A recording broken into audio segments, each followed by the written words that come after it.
when I tell you, they have a video. They are saying Spike Lee is speaking out about Nolan Wells. And guess what? Nolan Wells friends are going to go to jail if everything is right and just. But we're dealing with Mississippi. We're dealing with white supremacy. So we are up for a big fight. But we all can come together, use our powers, call on God, call on the ancestors to get justice in America. We will prevail. I want you guys to watch this video. I came across it on social media, and it's talking about Spike Lee and the Nolan Wells. And I think that you guys need to listen to this information that they're putting out there. All right, make sure you guys like, share, subscribe here. And let's react to it. Let's see what's going on, you guys. Nolan Wells bombshell tonight.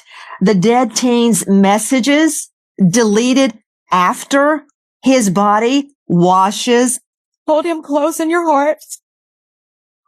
Share his stories and never stop saying his name. On July 20th, 2026, the church in Ocean Springs, Mississippi was filled with an atmosphere of grief as Nolan Wells' family and hundreds of relatives and friends gathered to say their final goodbye. But among the mourning faces, the quiet appearance of Spike Lee drew the attention of the entire United States. Within a short time, numerous posts and videos began linking his name to shocking claims about Nolan's phone, a phone that was alleged to have lost important data after his death.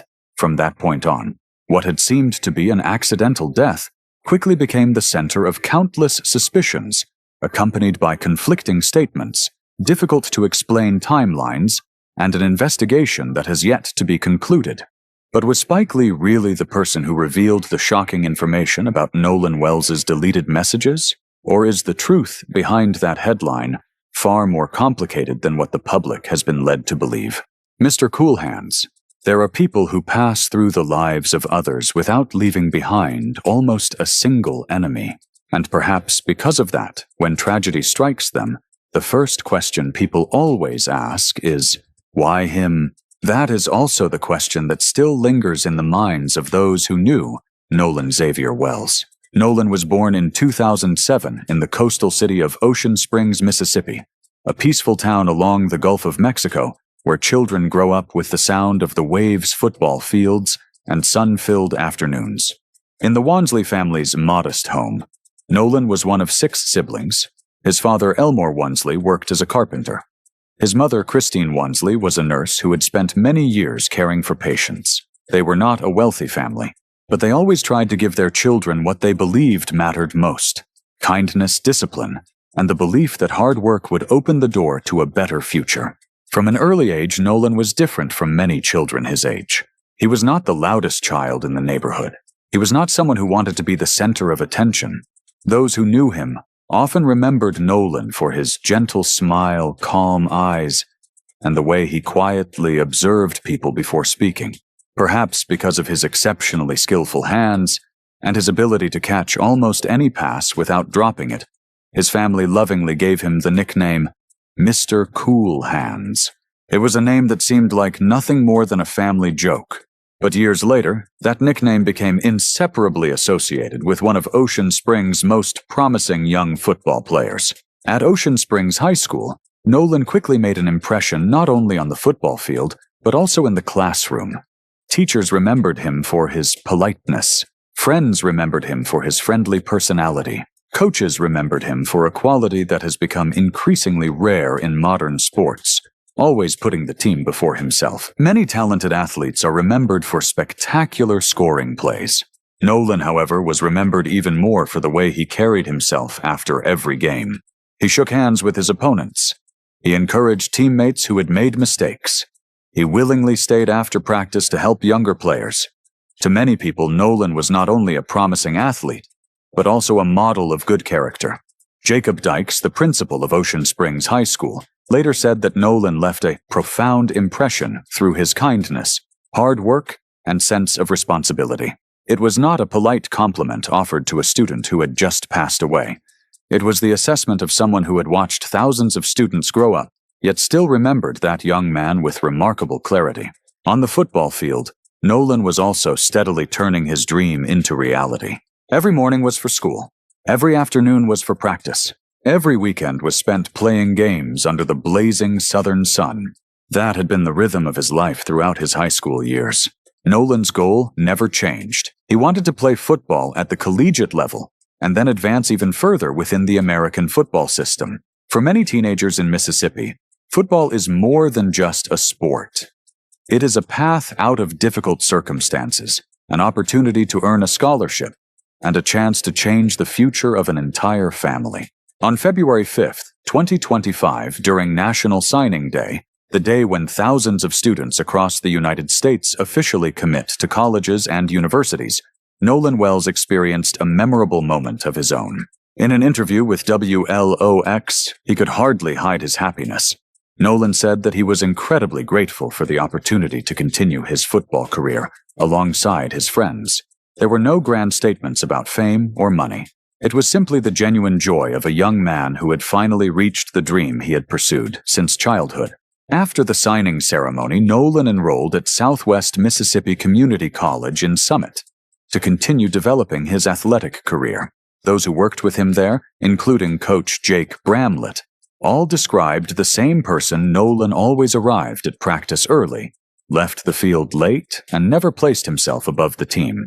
A great player may be remembered for victories. A kind person is remembered for the way they treat others. That is why, after Nolan's death, not only his family but also his friends, teammates, teachers, and coaches all shared the same reaction. No one believed he was the kind of person who would separate himself from everyone else during that fateful trip. At an emotional press conference later on, Nolan's mother tearfully said that she could not believe her son had been standing alone on that island. It was not merely the grief of a mother who had lost her child. It was also a rejection of a narrative that she believed did not reflect who Nolan Wells truly was, a young man who had always lived surrounded by family, friends, and teammates, and who had never chosen solitude. And from that moment on, the story of a model student was no longer simply the story of a promising young talent whose life had ended far too soon. It gradually became the starting point of a case in which every new page revealed another difficult-to-explain detail, as though behind Nolan Wells' gentle smile there remained a secret still waiting to be brought into the light. A summer vacation that brought a dream to an end. At the beginning of 2026, Nolan Wells' life seemed to be following the path he had pursued since he was a young boy in Ocean Springs. After graduating from high school and completing National Signing Day in February 2025, Nolan continued preparing for the next chapter at Southwest Mississippi Community College, located in the city of Summit, more than 130 kilometers from his hometown. The college is well known within Mississippi's community college system, where many young football players see it as a stepping stone to Division I football programs, or even the NCAA. According to the athlete profile released by the school, Nolan Wells stood 6 feet 1 inch tall, approximately 1.85 meters, weighed 185 pounds, approximately 84 kilograms, and played the position of wide receiver, one of the most demanding positions on the field, requiring exceptional speed, situational awareness, and reflexes. With a well-balanced physique and a strong athletic foundation developed over many years, Nolan was regarded as a player with tremendous potential for further development if he continued training in a professional environment. What the coaching staff remembered most about Nolan, however, had little to do with the numbers on the stat sheet. Coach Adam Lott once described him as a hard-working player, a true team player, and the kind of athlete every coach hopes to have. In the highly competitive environment of college athletics, where players battle every day for a starting position, such praise is rarely given to a freshman, unless they have made an exceptional impression through their attitude and work ethic. The summer of 2026 therefore carried special significance for Nolan. It was the period when players maintained their physical conditioning, refined their skills, and prepared for the new season, which was only a few weeks away. According to the plan, after the Independence Day holiday, Nolan would return to school to resume training with his teammates before the preseason began. But before thinking about the practice field, Nolan decided to spend a few days back in Ocean Springs. According to his mother, in an interview with NBC News, Nolan came home to attend the wedding of a family member. This detail reflected that even after beginning college life, he continued to place great importance on significant family occasions. It was also an image his parents would later describe repeatedly. A son who rarely missed family gatherings, always stayed in touch with his siblings, and was willing to help everyone whenever he could. In addition to football, Nolan maintained strong academic performance. His parents said that whenever he was home, he often spent time helping his younger siblings with their schoolwork, coaching them in sports, and encouraging them to pursue their own goals. To the Wonsley family, success was measured not only by touchdowns on the football field, but also by the example an older brother could set for the younger children in the family. Life in Ocean Springs also helped shape who Nolan became. The coastal city lies along the Gulf of Mexico, where boating, fishing, and camping on offshore islands are common activities for local families. Many residents own small boats to travel to beaches or the barrier islands within the Gulf Islands National Seashore. Nolan grew up in that environment, so spending time on the water or traveling by boat was nothing unfamiliar to him. That is why, as the 2026 Independence Day holiday approached, Nolan quickly accepted an invitation to join 3 friends on a camping trip. The group planned to visit Horn Island, a long, largely undeveloped island within the Gulf Islands National Seashore. There are no hotels, restaurants, or resorts there. It is primarily a destination for people who enjoy nature, camping, fishing, and exploring untouched sandy beaches.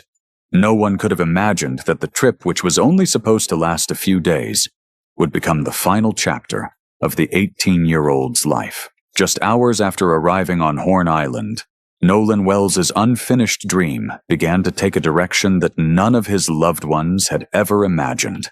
The fateful Independence Day.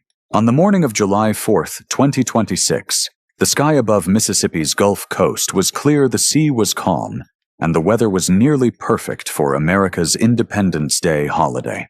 From the marinas in Ocean Springs, Biloxi, and other Gulf Coast towns, hundreds of boats headed toward Horn Island, the nearly 20-kilometer-long barrier island within the Gulf Islands National Seashore. With no hotels, restaurants, or resorts, Horn Island becomes a gathering place every Independence Day for groups of young people bringing tents, food speakers, and spending the day celebrating on its white sandy beaches. It was also the destination chosen by Nolan Wells and 3 of his close friends from their days at Ocean Springs High School, who wanted to enjoy one last short vacation before returning to school and preparing for the new football season. According to Tristan Shepard, in an interview with ABC News, the group woke up early, prepared food, drinks, and camping supplies, then split between 2 boats for the trip to the island. Everything about the journey was completely normal. No one in the group appeared anxious, nor was there any indication that this would be the last time they would see Nolan alive. By midday, Horn Island was crowded with visitors. Many groups had set up tents along the beach. Music played from portable speakers, and American flags waved in the sea breeze. Young people gathered to play volleyball, grill food, swim, and ride jet skis. Videos recorded that day, which later spread across social media and were cited by news organizations, showed a scene completely different from what would unfold just hours later. Laughter music, summer sunshine, and a festive atmosphere covering the entire island. Nolan blended naturally into that atmosphere.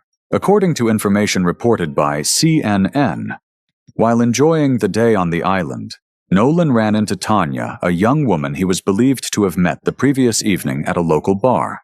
The 2 chatted comfortably, and Nolan later spent some time near Tanya's group of friends. To those who were there, it appeared to be nothing more than an ordinary encounter between young people enjoying a holiday weekend. No one considered it unusual. Around early afternoon, another detail began attracting attention after videos posted online were examined more closely. In one recording, a man could be heard shouting loudly across the beach. At first, many social media users assumed it was Nolan arguing with someone or losing his temper. However, Tristan Shepard later clarified that the person shouting in the video was actually him, not Nolan. What seemed like a minor detail would later become one of the first examples showing that numerous assumptions had begun to emerge about what happened on Horn Island on July 4th. The lively afternoon continued until around 4:30 p.m. According to Nolan's friends, their boat experienced mechanical problems at that point. The boat captain wanted to leave the island quickly to avoid further risks, and asked everyone to gather for departure. One by one, the group boarded the boat, checked their belongings, and prepared to leave. It was only in the final moments that they realized Nolan was missing. According to the friends who were with him, Nolan was still on the beach and wanted to stay with the young woman he had just met. They said Nolan told them he would find another boat to return to the mainland later. Among young people who often met different groups of friends on the island during the holiday, catching a ride back on another boat was not considered unusual. Believing Nolan would be able to arrange his own way home, the group decided to leave Horn Island without him. But there was one detail that would later make the entire story difficult to explain. Nolan did not have his cell phone with him. His phone had been left behind on his friend's boat. Along with it were his car keys, an item he would almost certainly need if he intended to return to the mainland and drive home. For a college student like most young people today, leaving his group for several hours without either his cell phone or his car keys was highly unusual. His friends explained that Nolan had chosen to stay because he wanted to continue talking with Tanya. Nolan's family, however, saw the situation very differently. According to his parents, Nolan had never been the kind of person to act so impulsively that he would let his friends leave while he had neither his phone nor his keys and had given no clear explanation of his plans. To them, that behavior simply did not resemble their son. The 48 hours that ended a dream. When the boat left Horn Island late in the afternoon of July 4th, no one in Nolan Wells's group of friends believed they had just seen him for the last time. According to their later accounts, everyone believed Nolan would do exactly what he had said, stay a little longer, and then catch a ride back to the mainland on another boat. On Independence Day, hundreds of boats were constantly arriving at and departing from Horn Island, so the idea seemed entirely reasonable. No one turned back to look for him. No one contacted the police immediately. Everyone simply assumed it was an ordinary change of plans. But as the sun set over the Gulf of Mexico, everything began to change. Hour after hour passed, yet Nolan still did not return home. His phone did not ring because it had remained on his friend's boat. There were no text messages, no phone calls, no sign whatsoever that he had made it back to the mainland. By the evening of July 4th, one of the friends in the group called Nolan's mother to tell her that he was no longer with them and that no one knew where he was. For the Wells family, this was no longer an ordinary delay. They knew their son well. If Nolan had changed his plans, he would have found a way to let his family know. But this time, there was no sign from him at all. That very night, the family reported Nolan missing to the Jackson County Sheriff's Office and simultaneously posted missing person notices on social media, calling on the Mississippi Gulf Coast community for help. The posts about Nolan spread at an extraordinary pace. An 18-year-old football player, well known in Ocean Springs, who had suddenly disappeared after a trip to Horn Island on Independence Day, immediately drew attention across the entire Gulf Coast region. Before dawn on July 5th, the search operation was underway. At first, local residents used fishing boats and personal watercraft to search around Horn Island. They were later joined by law enforcement and volunteer rescue teams, including United Cajun Navy, the well-known civilian organization that has participated in numerous disaster relief operations across the southern United States.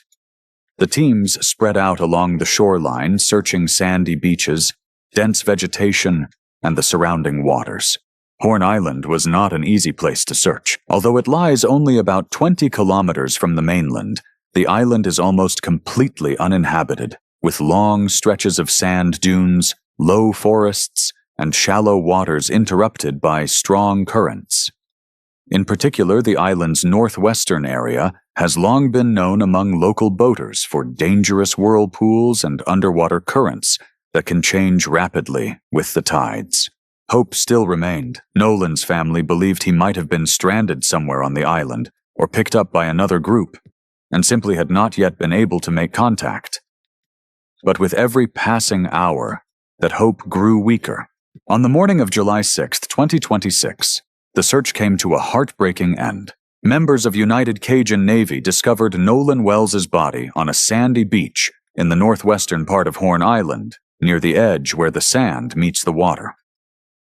Todd Terrell, the organization's leader, said Nolan was found face down, fully clothed, near an area known for its dangerous currents. The information was quickly relayed to law enforcement and Nolan's family. A search that had lasted nearly 2 days was over. But at the same time, a far more complicated investigation had just begun. Nolan's body was transported to the Jackson County Medical Examiner's office for an autopsy. In an initial statement, Jackson County Sheriff's Office spokesperson John Ledbetter said investigators had found no obvious signs of foul play at the scene, and that the initial investigative direction pointed toward drowning. However, he emphasized that the cause of death could only be determined after the autopsy and the investigation were completed. For the Wells family, that preliminary assessment did not explain what they were facing. If Nolan had truly drowned, why was he found in that exact location? What happened during the time between his friends leaving the island and the discovery of his body nearly 2 days later? And more importantly, how could someone who had grown up by the sea, who was familiar with boating and swimming, have ended up in such a situation? Because so many questions remained unanswered, the family decided to request an independent autopsy. Civil rights attorney Ben Crump, who would later represent the family, stated that there were still far too many unanswered questions, and that a comprehensive investigation was needed before any final conclusions could be reached. Nolan Wells's death quickly grew beyond the scope of a local case. On social media, millions of shares began raising questions about what had happened on Horn Island. Many people noted that Nolan was a young black man who had spent his final trip with a group of white friends. As a result, civil rights organizations such as the NAACP and numerous advocacy groups called on authorities to thoroughly investigate every aspect of the case and ensure that no possible explanation was overlooked. While the family began preparing for Nolan's funeral, scheduled for July 20th, public attention across the United States entered a new phase. It was no longer only about mourning the loss of a promising young athlete. It had become a search for the truth behind the nearly 48 mysterious hours on Horn Island, a period that to this day continues to leave many questions unanswered. The phone was still there, but the data wasn't the biggest mystery in the Nolan Wells case. If Nolan Wells's death was the first chapter of the case, then his cell phone became the chapter that redirected the investigation entirely. During the nearly 2-day search on Horn Island, rescuers never had to search for Nolan's phone. That was because from the afternoon of July 4th, when his friends left the island, the phone was no longer with Nolan. According to the friends who were with him before they parted ways, one of them took Nolan's phone for safekeeping to prevent it from falling into the water or being damaged while they were enjoying the day. When the group returned to the mainland without Nolan, the phone returned with them. That meant that throughout the entire period during which Nolan was missing, and later found dead, his most important means of communication was in an entirely different location. The Wells family later used the Life 360 location sharing app to track the device. The signal did not lead them to Horn Island. It led them to the home of the friend who had been keeping Nolan's phone. From an investigative standpoint, this detail was highly significant. The phone was not merely a personal belonging, it contained a complete record of Nolan's activities during the final hours before he disappeared. His call, history text messages, photos, videos, location data, social media applications, and other digital information.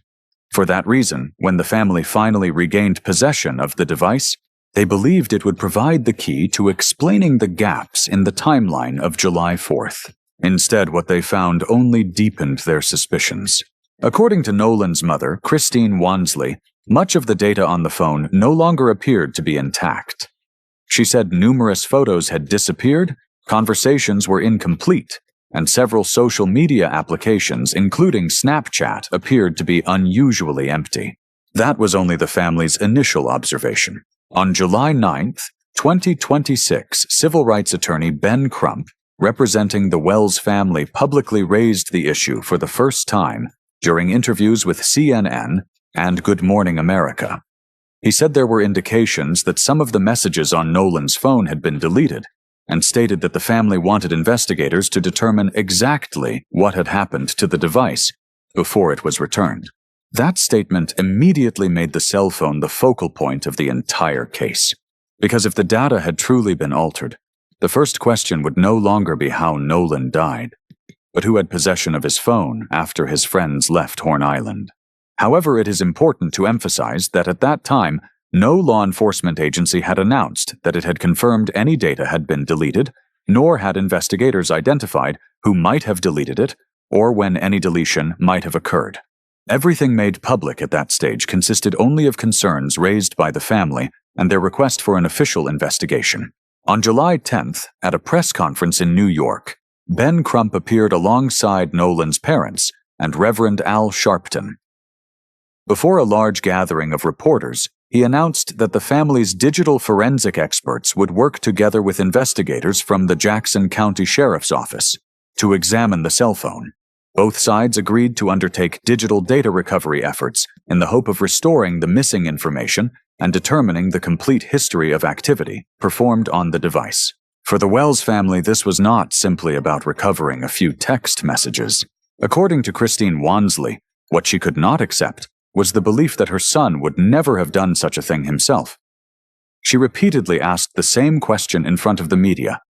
If Nolan wasn't there, then who touched my son's phone? Meanwhile, law enforcement continued to maintain a cautious position. The Jackson County Sheriff's Office stated that the investigation remained primarily focused on the possibility of drowning, while emphasizing that the investigation was still being actively pursued.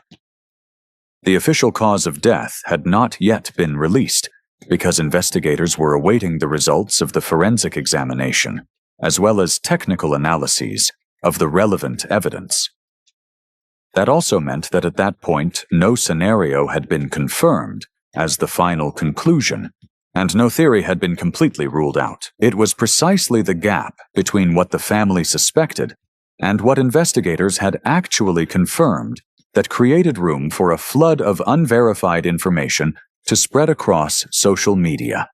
From the story of the allegedly missing messages, numerous theories quickly emerged, and some YouTube videos even linked well-known figures such as Spike Lee to the case through sensational headlines.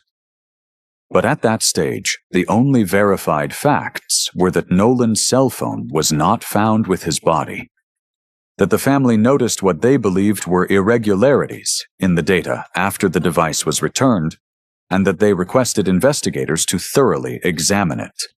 As for who deleted the data when it was deleted, and what information had actually disappeared, those questions remained unanswered, and perhaps represented the most important piece in determining the ultimate truth behind the Nolan Wells case. From a drowning case to the center of national attention. In less than a week after Nolan Wells was found dead on Horn Island, the case had grown far beyond Jackson County and the state of Mississippi. What had initially been viewed as a drowning case awaiting the results of a forensic examination quickly became the focus of national media attention when Nolan's family decided to retain Ben Crump, one of the most prominent civil rights attorneys in the United States, to represent them. On July 10, 2026, Ben Crump and Nolan's parents held a press conference in Manhattan, New York. Standing beside them was Reverend Al Sharpton, one of the most influential figures in the American civil rights movement. Before the assembled reporters, Christine Wansley broke down in tears several times and expressed the one thing any mother would want to know. "We just want to know what happened to our son." From that moment on, the case was no longer just the story of the Wells family. A number of influential public figures began speaking out publicly. Former quarterback Colin Kaepernick provided financial support for the family to obtain an independent autopsy. Producer Tyler Perry, together with Al Sharpton, announced a $100,000 reward for information that could help clarify the case. Former NFL star Terrell Owens also expressed his support and said he would assist Nolan's family. These actions did not mean that anyone was asserting a crime had occurred. However, they created significant public pressure for the investigation to be conducted with greater transparency and thoroughness.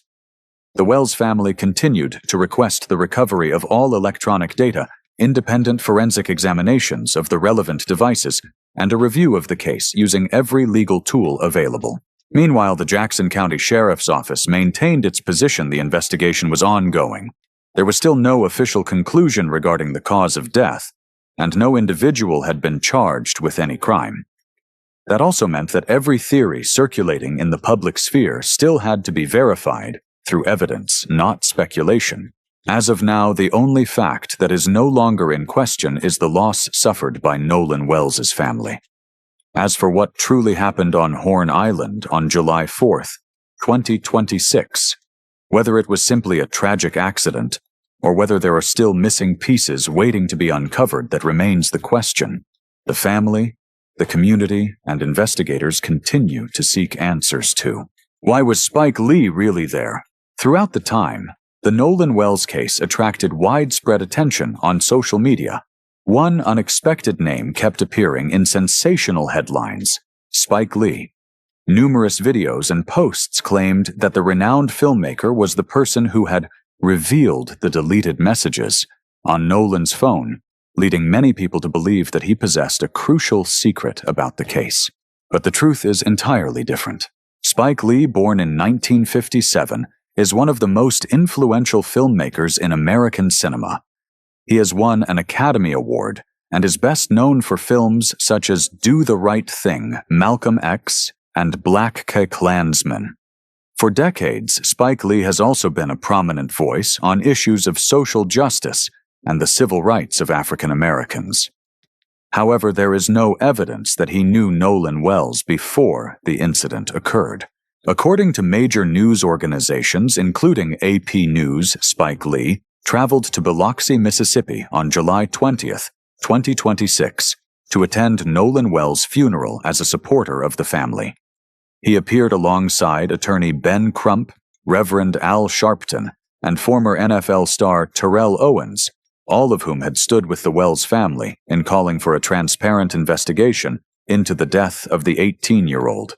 During the service, Al Sharpton urged authorities to turn over every stone in their search for the truth. Spike Lee stood beside the family quietly, sharing in their grief and expressing solidarity.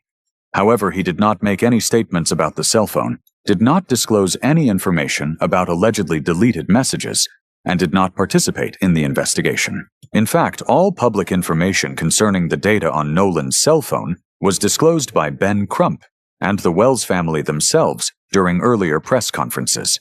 Spike Lee's presence in the front row at the funeral, combined with his enormous public profile, inadvertently became the catalyst for numerous social media accounts to create sensational headlines designed to attract views.